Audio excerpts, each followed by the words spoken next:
બચત નહોતી કરી અને કોઈનો મેડિક્લેમ નહોતો અને અડી ગયો એને કોરોના અડ્યો સાહેબ.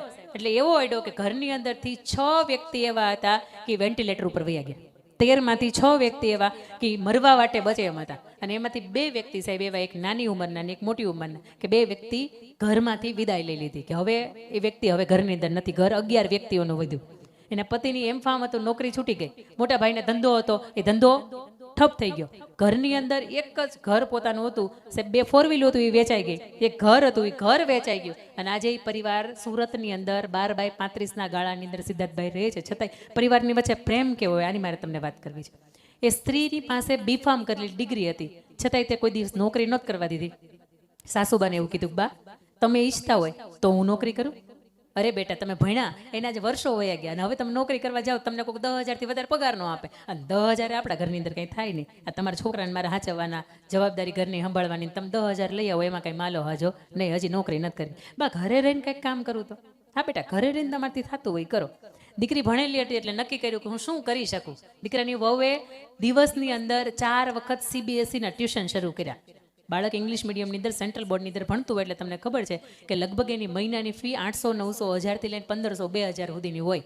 તો આવા 40 થી વધારે બાળકો હતા કે જેને એની પાસે ટ્યુશન ભણવા માટે આવતા હતા. આ 1 નંબરનો ધંધો. બીજા નંબરનો ધંધો ચાલુ કર્યો કે પોતાને પેઇન્ટિંગ બહુ સરસ મજાનું આવડતું હતું. પોતે જ્યારે પણ પોતાને અનુકૂળતા થાય, જ્યારે પણ બેઠી હોય, જ્યારે પણ પોતાનું ઘરનું અને સંતાનોનું, બાળકોનું, મા બાપનું બધાનું કામ પૂરું થઈ જાય ને એટલે પેઇન્ટિંગ બનાવે. અને પેઇન્ટિંગ બનાવીને એના સરસ મજાના ચિત્રો હોય ને વિદેશની અંદર, યુનિવર્સિટીની અંદર જ્યાં પેઇન્ટિંગ એક્ઝિબિશન ભરાતા હોય ને ત્યાં મોકલે, ત્યાં નોમિનેટ થાય અને કોઈને ગમી જાય તો એનું કદાચ ચિત્રનું તમે $100, $500, $1000, $2000 ભાવ મૂક્યો હોય તો એ પ્રમાણે ડોલરની અંદર એની આવક શરૂ થઈ જાય. અને ત્રીજી કમાણી, પોતાની પેઇન્ટિંગ સારું હતું ને તો એની સાથે એણે એક નવી શરૂઆત કરી કે કોઈ પણ કોલેજિયન દીકરી હોય તો એને 200, 500, 1000 રૂપિયા એને મળતા હોય તો એ દીકરી કામ કરે. તો એને એવું કરવાનું, ધારો કે હું સુરતની અંદર રહું છું, એ બેન સુરતની અંદર, આ સુરતની ઘટના છે, એ બેન સુરતની અંદર રહે, એની સાથે સોશિયલ મીડિયાના માધ્યમથી આ કહીપુર ગામની એક દીકરી જોડાય. એ દીકરીને મહેંદી મૂકતા સરસ આવડતી હોય અને મને ઓર્ડર આવ્યો હોય કે વડનગરની અંદર બેન તારે મહેંદી મૂકવા આવવાનું છે, એટલે હું કહીપુર તરત દીકરીને ફોન કરું, બેટા તું જાજે અને આ સમયગાળા અંદર એને મહેંદી મૂકી આવજે. જો તું એની પાસે મહેંદી મૂકવાના 1000 રૂપિયા લેતી હોય તો 800 તારા ને 200 મારા. આવી રીતે એ બેને પોતાના અંડરમાં 180-82 જેટલી દીકરીઓ, એટલે 200 ની આસપાસ દીકરીઓ ભેગી કરી કે જેના આખા ગુજરાતની અંદર અથવા તો વિદેશની અંદર કોઈને મહેંદી મૂકવી હોય ને તો આ વ્યક્તિનો સંપર્ક કરીને એની ટીમ કોઈ પણ આવે અને એની મહેંદી મૂકી છે. આ 3 કમાણી ચાલુ થઈ સાહેબ. કહેતા ગર્વ થાય. પુરુષો આ બાજુ ઉપર બરાબર ધ્યાન આપજો કે સ્ત્રી પાત્ર મળે ને આવું તો એના પગ ધોઈને તમને પાણી પીવાનું મન થાય, કારણ કે સ્ત્રી આવી મળી છે એટલા માટે. બાકી ઘણાને મળે છે. એ સ્ત્રી 3 કમાણી કરે, 1 વર્ષના અંત સુધીમાં 11,89,000 રૂપિયા કમાય. 89,000 રૂપિયામાંથી ઘરનું આખા વર્ષનું અનાજ, કઠોળ ને કરિયાણું લાવે.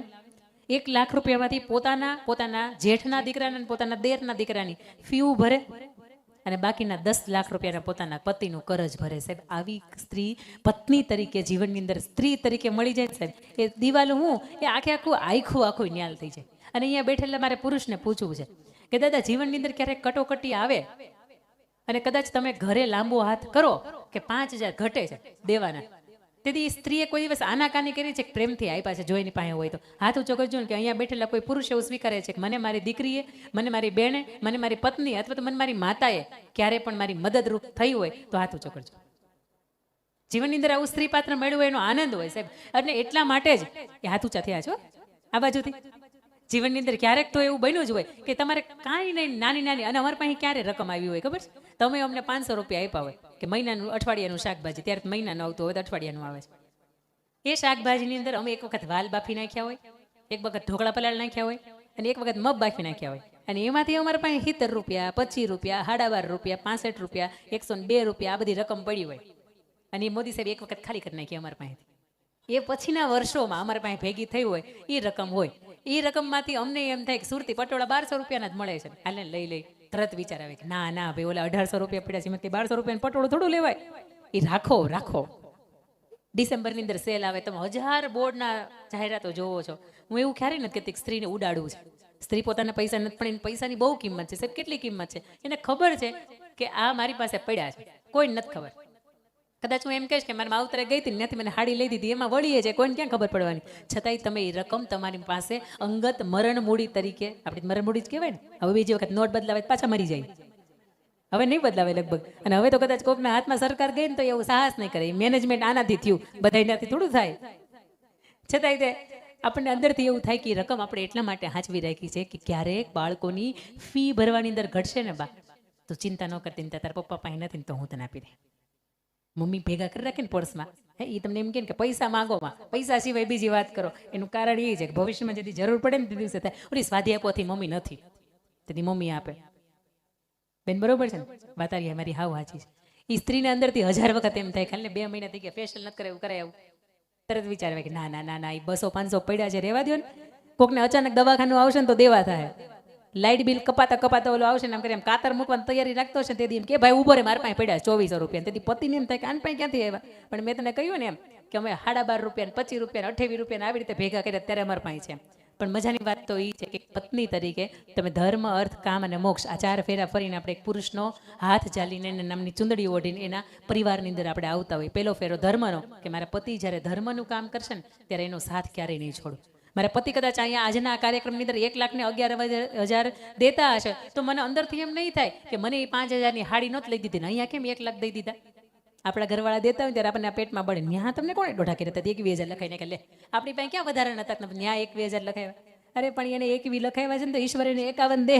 અને આજ સુધીમાં મેં તો જોયું કે દાન કર્યું હોય ને એને કોઈ કરજ નથી થયા, પણ જેને ભેગું જ કર્યું છે ને એની જિંદગીમાં બહુ કરજ થઈ ગયા છે. પણ આપણે ભાગ્યશાળી છીએ કે આપણને દાતાશ્રીઓ મળ્યા. તમે કંકોત્રી વાંચી હશે, તમને ખબર છે કે કંકોત્રીમાં જેટલી આમંત્રણ પત્રિકાની વિગત નથી ને એની કરતાં તો જાજા દાતાશ્રીઓના પરિવારની સાથેના નામ છે. એ એટલા માટે છે કે માત્ર એને દેખાવ પડતા નહીં, તમને મને અંદરથી એમ થાય જો પરિવાર આખો ભેગો થાય કેટલું સરસ મજાનું દાન આપી શકાય.